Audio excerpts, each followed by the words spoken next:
cette troisième vidéo, je veux parler de l'observation du contexte.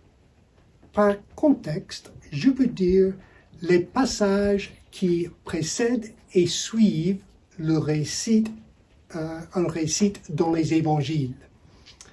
Certains récits dans les évangiles portent leur sens entièrement en eux-mêmes. Ce qui vient avant et après ne change pas leur interprétation. Mais dans plusieurs cas, le contexte joue un rôle important. Il nous donne des indices concernant le message que l'écrivain cherche à souligner. Considérez par exemple le récit de la multiplication des pains dans Marc chapitre 6, versets 30 à 44. Dans ce passage, comme nous avons vu dans la dernière vidéo, Marc fait un point spécial sur la façon dont Jésus aide ses disciples à accomplir leur ministère.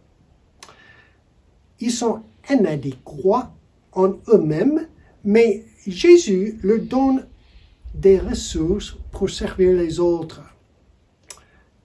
Les détails dans le passage montrent que tel est le thème que Marc veut souligner. Mais si nous examinons également le contexte de ce passage, nous trouvons un indice supplémentaire qui confirme et renforce cette conclusion sur la leçon que Marc veut communiquer. La multiplication des pains se trouve à Marc chapitre 6, versets 30 à 44. Mais vers le commencement de ce même chapitre, Marc décrit comment Jésus, pour la première fois, a envoyé ses disciples en mission. Il les a envoyés deux par deux pour prêcher, chasser les démons et guérir les malades. Et c'est immédiatement après le retour de cette première mission que Marc nous raconte l'événement de la multiplication des pains. Vous voyez, Marc veut montrer que la multiplication des pains a eu lieu à un moment assez spécial dans la formation des 12 disciples. Alors, le contexte dans lequel Marc a placé son récit de la multiplication des pains confirme notre conclusion sur son thème principal. Ce récit montre comment Jésus aide ses disciples à accomplir la mission qu'il leur confie.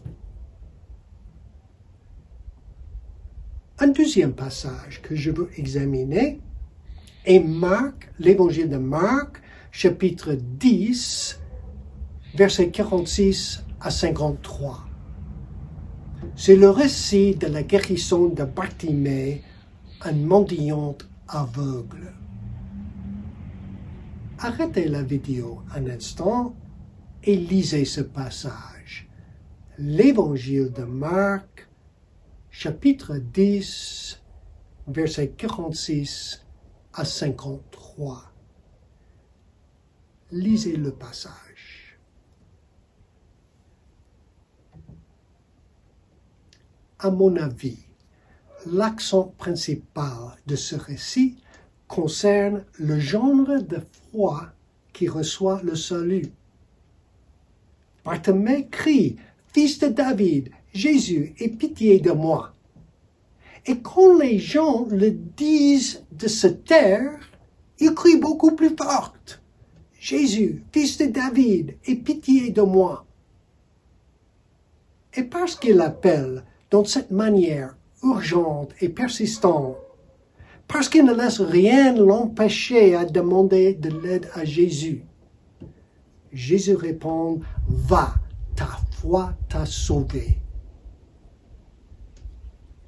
Alors, la leçon principale concerne le genre de foi dont Bartimée a fait preuve.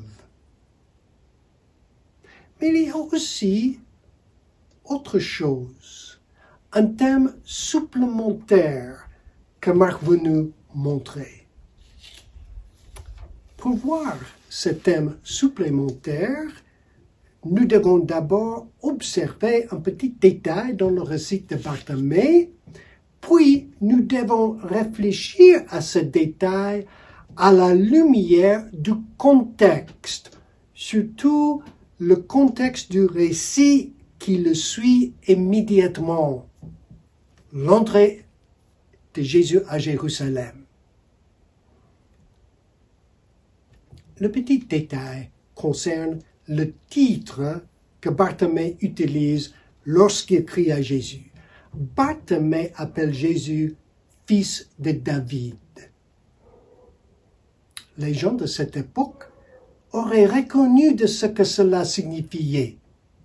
Le peuple juif attendait un roi qui proviendrait de la ligne ancestrale de David. Ce roi à venir, ce fils de David, était le Messie. Alors, quand Bartimée a crié « Fils de David », c'était comme s'il appelait Jésus le Messie, fortement et clairement. C'est important, car jusqu'à présent, dans l'évangile de Marc, personne n'a publiquement appelé Jésus le Messie. Chaque fois que quelqu'un dit quelque chose sur le rôle messianique de Jésus, Jésus lui ordonne de se taire. Il fait taire le démon dans Marc chapitre 1, par exemple. Il a fait taire les disciples dans Marc chapitre 8. Cela pour expliquer pourquoi les gens dans la foule ont réprimandé Bartimée et lui ont dit de se taire. Ce n'était pas seulement qu'il dérangeait Jésus, mais qu'il utilisait ce titre « Fils de David ». Mais Bartimée refuse de se taire. En fait, il crie encore plus fort. « Fils de David, Jésus, aie pitié de moi ». Et ce jour-là, Jésus était prêt à accepter ce titre publiquement. Il n'ordonne pas à Bartimée de se taire. Il ne lui réprimande pas et ne le corrige pas. Au contraire, il s'arrête et demande à Bartimée ce qu'il veut. Qu'est-ce que Marc essaie à nous montrer avec ce détail?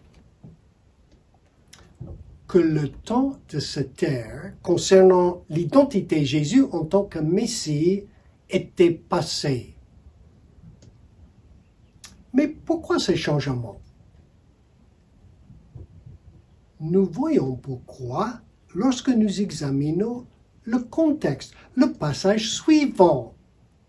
Là, Marc raconte l'entrée de Jésus à Jérusalem.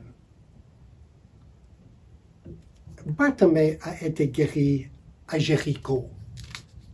Le prochain arrêt pour Jésus après Jéricho était Jérusalem, la ville de David, la ville où les rois d'Israël avaient régné. Jésus entre dans la ville de Jérusalem de façon dramatique. Il monte sur une âne. Les gens déposent leurs manteaux sur la route. Il coupe des branches de palmier. Il crie « Hosanna, béni soit celui qui vient au nom du Seigneur.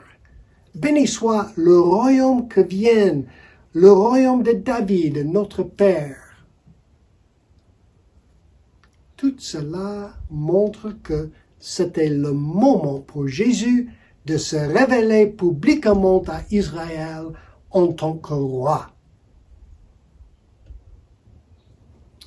Mais pour voir cela le plus clairement, nous devons lire le récit de Bartimée et le récit de l'entrée à Jésus à Jérusalem ensemble.